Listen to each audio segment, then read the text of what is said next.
What's going on, guys? Garrett here with Ras Group, back in another video today, talking about some updates on my go-to rifle setup that we have here. Let's just dive into it.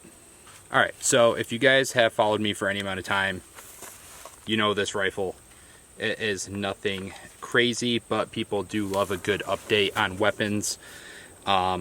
Personally, it doesn't really matter much, but I know that the people like it, so we're going to dive into it. This is my Modern Material 14.5.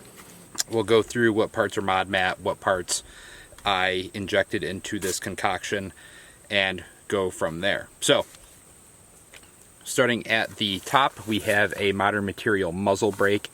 This thing is a very breaky brake. If you're shooting next to somebody, not a good day for them. 100% I want to get a suppressor for this one in particular due to the concussive forces that this brake is putting out.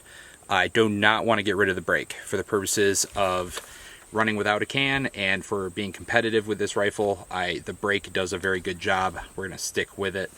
The barrel, Modern Material 14.5 carbine length gas system. Not mad at that whatsoever. Pretty happy. Rail, mod mat. Nothing crazy there. It is a 3-sided M-lock rail. The new updated ones are 7 and 5-sided M-lock, but this is one of the OG rails. I don't have a need for one of the new ones, so we're just going to run this on the rail. Lunar Concepts rail wrap, the hot pocket. Very good job protecting your hand from the heat. However, what I will say is it leaves a lot to be desired in terms of texture. So I did add some goon tape, hockey tape, friction tape, whatever. I think it's all the same. I added some of that on here to just give it a little bit more friction, so I can actually like sink my hand into the wrap a little bit. So between those two things, I have great heat protection. I have something to actually grab onto. Not mad at it whatsoever. For a light, this is kind of different. It's just a straight up Mod Light OKW 18650. 100 Concepts ruggedized light cap up here. That does a great job. And then for the tail cap is the Unity gas cap. I really like the option for momentary or constant on with a clicky tail cap. Also, you have these USB-C ports to run some of the updated pressure pads if you wish. I'm not a huge fan of that, so I don't run them. Back to the optic. We are now using an aim point duty RDS. Not mad at the EOTech. EOTech does a great job, but I'm just trying to find what works for me, what I get the best results with, so I'm playing with this aim point duty RDS right now. It is on a Unity 226 riser, and it's kind of cool. It's kind of shorter than the standard, I would say T2 footprint optic riser that Unity makes, the fast riser, but they still squeezed in backup irons underneath the optic. Pretty neat. I like that. Going into the sling setup, I'm using the Magpul RSA rail sling attachment. I think that stands for. I like this because it keeps the sling out of the way when I'm doing reloads. I guess we'll kind of get into the lower a little bit. The upper receiver and the bolt carrier group are in fact Modern Material. Pretty cool. So the lower is a mod mat stripped lower, starting at the buttstock. B5 Systems, Valtor A5 buffer system. I am running the A5H2 buffer, and I want to say a white spring? Maybe? Not sure. Forward controls design castle nut and end plate. It's where I put my rear sling attachment, just personal preference. Driven Arms Co. pistol grip. I like it. Leaves a little bit to be desired in terms of texture, but the ergonomics of this grip are great. It fills the hand where it needs to fill it, and this part right here is what you actually need to get a quick actuation of your safety back and forth. So I think they did a great job with that design. Geisley SD3G trigger. I believe that's their 3-gun trigger. CMC anti-walk pins, because I actually want something that is going to stay firmly in place. Best anti-walk pins on the market, in my opinion. We have I want to say, I just swapped this out because my other one was getting kind of wore out. I want to say a V7's dimpled mag release button. Does a great job.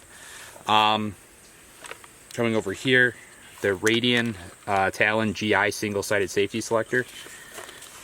Get this out of the way. This is at a 45. To me, it is great. I don't like ambi safeties. I feel like they get in the way a little bit. So this is a great option for me. It's very short at that 45 throw, so you can get right onto the trigger if you so need upon disengaging the safety. Very quick. As you can see, I'm not running a bad lever anymore. I decided to take it off. I'm running the Parker mount machine in large bolt release.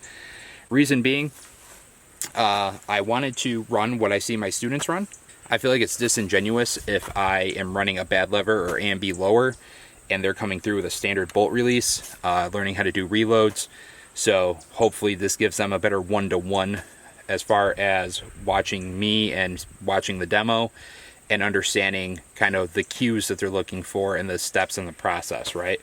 So been using this. I'm honestly not seeing a ton of speed difference, which is kind of cool. Took off the magwell. I was running a driven arm scroll magwell. However, using the standard bolt release right here, I noticed that if I have a magwell and I come up to hit this bolt release, what's happening is I'd have to seat, come out and around the magwell and hit that. It's very quick to just come up, hit this, slide right hand forward onto the rail, and to me, I'm having pretty good results with that. This is just a Magpul mode trigger guard. I don't think that really matters. It is not a GI one, so I guess it gives you a little bit more room. As far as that, I think that's pretty much it for rifle updates, guys. Still rocking the same OG Gat Monkey sling. Use code RAS at checkout. Save yourself 10%. My favorite 2-point sling on the market right now. If it's ever not, Greg will find out, and I guarantee you that he would be cranking something out to solve whatever problem I had. I just haven't ran into an issue that has been a fault of the sling yet. It's usually a fault of me. So, but that's the rifle, guys. This is what I'm running. Still got the opportunity to throw a magnifier back here if needed. I can still throw an accessory riser up here for whatever additional things that people use. I don't use them, but I guess I have space in case I ever find myself in a position. I still have space up here to throw on a laser for night vision if needed. Once I add a can on here, that's kind of the last endeavor as far as this rifle being complete. Unless I decide to switch optics again, go back to EOTech, try something different. You never know, right? Overall, this rifle this is mine. It's simple. There's everything I could want. There's nothing on here that I don't need.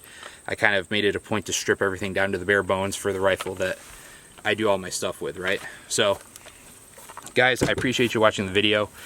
This will probably be the first video that we actually take and put on Rumble as well. Gonna branch into that a little bit, but make sure you check out the sponsors, guys. We got Brownells, we got Winchester Armament, Gat Monkey Slings, Modern Material Rifles, Locks & Company Hair Products, we got Apocalypse Holsters, Create Tactical Targets. I feel like I'm missing somebody, but maybe not. Stay safe, stay rad, stay trained. I'll be back with the next one.